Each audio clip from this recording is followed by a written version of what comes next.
Baik, selamat pagi teman-teman ya. Hari ini kita mau ngecek panen untuk hari ini. Ini ada janjang yang sudah kita panen ya. Jadi kriterianya buah ini sudah matang ya, dilihat dari kondisi berondolannya sudah terlepas ya. Kemudian standar untuk pemotongan itu dia harus sikomo ya, sikomo. Kemudian janjang ini harus dikasih nomor ya, nomor pemanen. Ini pakai pewarna roti ya, jadi bebas dari bahan kimia. Kenapa ini harus dipotong melengkung ke dalam? Karena ini tangkai ini kalau dipres ke pabrik itu justru dia akan meresap minyak, karena ini tidak ada minyaknya ya, jadi mengurangi lossesnya CPO nya ya, tujuannya itu. Kemudian karung itu dia hari ini hari Kamis ya, dia pakai genap ya, karungnya karung genap. Kalau hari Senin itu ganjil, jadi Senin itu ganjil, Selasa genap, Rabu ganjil, dan seterusnya ya. Jadi seperti itu ya, kalau di kita seperti itu untuk standar anunya, pengarungannya itu ada batasnya. Batas bawah itu estimasinya minimal 10 kilo, batas atasnya itu dia 15 kilo. Jadi dalam pengisian itu tidak lebih daripada 15 kilo ya. Karung kita penuhin, kebutuhan karung kita tersedia ya.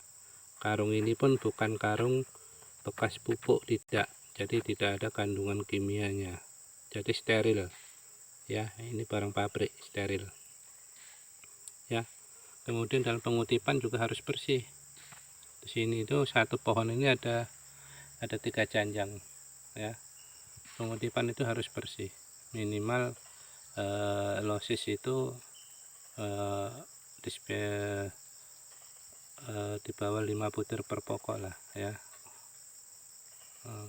di bawah 5 butir per pokok. Di atas itu dia reject merah, itu untuk standar panennya ya. Oke, kita lanjut lagi ke pokok berikutnya ya. Ini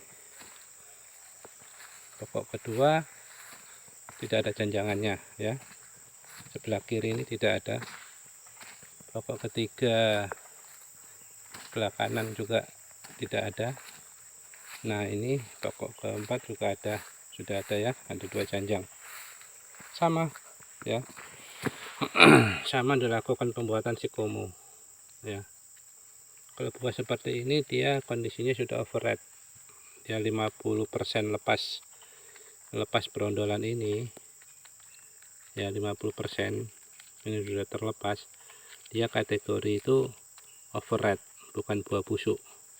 Kalau kategori buah busuk itu ininya dia coklat, warna tangkai ini coklat, itu udah kategori buah busuk. Namun kalau seperti ini ya, ini buah overripe, janjangan tangkainya ini masih segar ya. Ini masih ya, dibawa ke pabrik masih layak lah ya, karena di dalamnya itu masih ada isinya.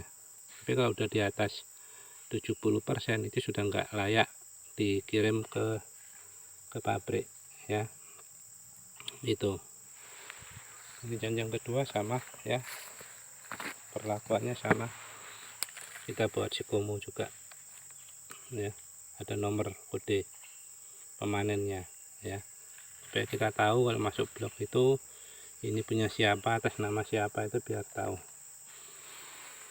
Oke, pokok berikutnya Ini ada satu janjang ya, kategori juga matang, sama ya, kasih komo juga, pakai nomor. Ini sudah benar orangnya melakukan SOP-nya.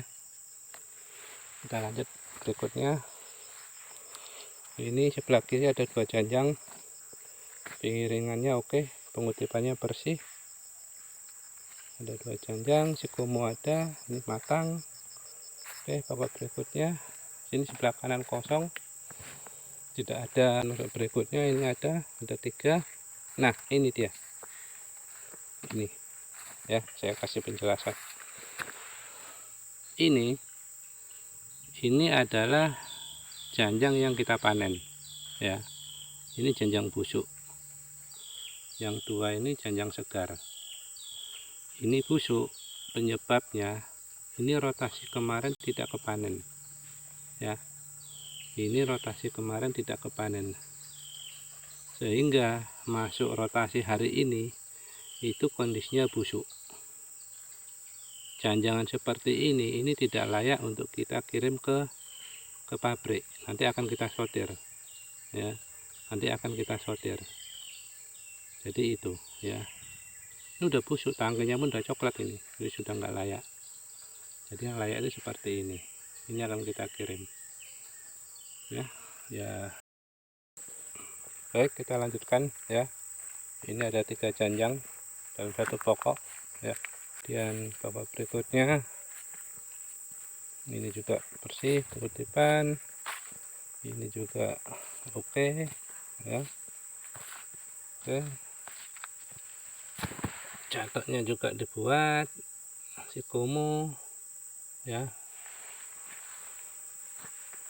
Ini kalau di blok ini ya, ini targetnya untuk 1 tenaga panen ya, dalam menentukan target kerjanya itu harus memenuhi 90 janjang ya. Kemudian kalau dia lebih dari 90 janjang baru dia masuk overbasis ya. Itu kita kasih dia itu premi ya, lembur lah bahasanya, uang lemburan lah, uang tambahan bahasa sederhananya ya. Jadi seperti itu. Kalau ini BCR udah rata-rata sudah 22 ya, 22 lah rata-rata ya, kan udah pokok-pokok tinggi ya, seperti itu. Ini kita lihat dulu ada nggak buah mentahnya, kan gitu kan. Tadi kita ngomong masalah buah matang, kita cek dulu masalah buah mentah seperti apa sih buah mentah itu standarnya ya. Kita lihat, kalau ini secara warna dia masih hitam ya, ini bisa dikategorikan buah matang, bisa dikategorikan buah mentah. Kalau di kita itu standarnya itu kategori buah matang itu fraksi 2 ya, fraksi 2. Apa itu fraksi 2? Fraksi 2 adalah dalam 1 kilogram janjang itu harus ada 2 butir ya. Ini kita kategorikan umpamanya sekitar 18 kilo, berarti dia harus ada janjang butirannya itu harus ada 36 butir ya, 36 butir. Coba kita cek, kita hitung 1 ya, ini yang terlepas 1 2, kemudian kita lihat lagi tidak ada, ini udah kita pastikan buah mentah ya, buah mentah. Oh, ini ada tambah 1 lagi, ini ada 3 ya, tapi masih jauh dari 36 butir tadi. Jadi ini dikategorikan buah mentah. Oh, warnanya kok seperti ini kok mentah ya, itu hanya untuk standarnya, ada ketentuan pastinya ya, supaya tidak rancu. Fraksi 2, 1 kilo harus ada 2 brondolan. Kalau 20 kilo berarti harus ada 40 brondolan ya, seperti itu, paham ya. seperti itu ya. Seperti itulah kondisi untuk menentukan buah matang atau buah mentah. Ini buah mentah, kategori buah mentah, walaupun warnanya seperti ini. Ini kandungan minyaknya ini belum maksimal, ada tapi belum maksimal, belum apa yang kita minta ya. Jadi seperti itu teman-teman ya. Jadi seperti itu. Banyak SOP ini masih kategori kualitas ya, kualitas buah ya. Sebenarnya kalau panen itu standar kualitasnya itu banyak ya, dari piringan, pengutipan. Kalau dia di atas tidak bersih masih ditemukan 5 butir, di atas 5 butir per piringan itu reject ya, itu ada penaltinya. Kemudian kalau mereka panen buah mentah seperti ini, itu ada penaltinya 5.000 per janjang ya. Kalau brondolan masih ada di piringan di atas 5 butir itu reject merah, mandor panennya kena penalti ya, kena potongan seperti itu ya. Sama kasih komo tadi, pemangkasan tangkai ini ya, kalau tidak benar juga ada konsekuensinya, dapat teguran mereka, kita ingatkan ya. Jadi kita arahkan. Jadi semua itu harus pembiasaan melakukan sesuatu yang apa yang diminta oleh perusahaan. Karena perusahaan itu kan pada dasarnya bukan mencari buah ya, bukan mencari buah. Perusahaan perkebunan kelapa sawit itu yang dicari adalah minyak ya. Kalau kita panen banyak 100 ton, kemudian namun 80% buahnya mentah semua ya, nggak dapat minyak, perusahaan akan rugi ya. Jadi intinya seperti itu. Cuman kadangkala di pemanen ini kalau kita kontrolnya kurang, mereka intinya mencari buah, pemikirannya bukan mencari minyak, karena mereka dikejar dengan target. Jadi kita harus kontrol dan pengawasannya itu harus ketat. Kalau tidak ya biasalah, manusiawi lah ya. Kadang-kadang orang nyuri-nyuri buah mentah, nambah target buah mentah supaya cepat dapat target, tapi semuanya itu kembali ke kontrol ya. Kontrol secara langsung ke lapangan, saling mengingatkan ya, berikan arahan, itu sudah tugas kita ya. Supervisi, mandor 1, asisten, semua yang berkompetensi dengan pembimbing di lapangan ya harus sering-sering melakukan itu ya. Sedikit-sedikit kita tuh harus cerewet untuk kebaikan bersama.